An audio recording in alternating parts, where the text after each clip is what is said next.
لیکن مجھے یہ محسوس ہوتا تھا کسی سٹیج پہ کہ یہ جو امید اور خوف و خطر کے ساتھ زندگی ہے نا، یہ کوئی بات نہیں ہے۔ اللہ کی عبادت کرنی ہے، اللہ سے محبت کرنی ہے تو بے لوث ہو کے کرو، جنت دوزخ سے بلند ہو کر کرو، ٹھیک ہے؟ کوئی نیکی نہیں ہے ساتھ میرے، منافق ہوں اندھیرے کا سفر ہے۔ جب آپ نفاق میں آ جاتے ہیں پھر آپ کے پاس کوئی نیکی نہیں بچتی، آپ کی ساری نیکیاں وہ ابلیسیت کی نظر ہو جاتی ہیں۔ نفاق والے شخص کے پاس سوائے اندھیرے کے کچھ بھی نہیں بچتا، پھر اس نے اندھیرے میں سفر کرنا ہے، پھر پل صراط اندھیرے میں کیسے کاٹنا ہے۔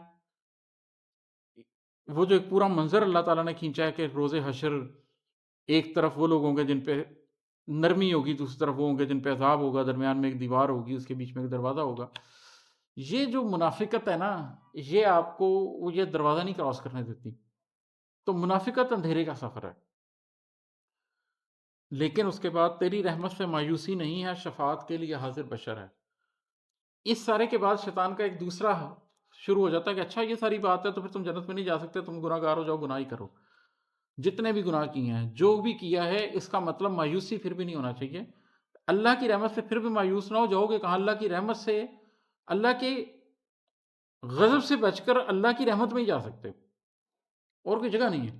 اللہ کے قہار ہونے سے، اللہ کے جبار ہونے سے بچنا ہے تو اللہ کے رحمان ہونے اور اللہ کے رحیم ہونے کی وجہ سے ہی بچنا ہے۔ تو واپس اللہ کے پاس چلے جائیں۔ میں اس عالم سے مل کر کیا کروں گا جو اپنے حال دل سے بے خبر ہے، اور جس کے پاس تھیوری میں سارا علم ہے لیکن اس نے یہ سمجھا ہی نہیں۔ وہ اپنے قلب کی حالت بھی نہیں سمجھتا، جو اپنے نفس کی حالت بھی نہیں سمجھتا، اس سے علم لے کے میں کیا کروں گا؟ اس تھیوری کا مجھے کوئی کام، کسی کام کی ہی نہیں ہے۔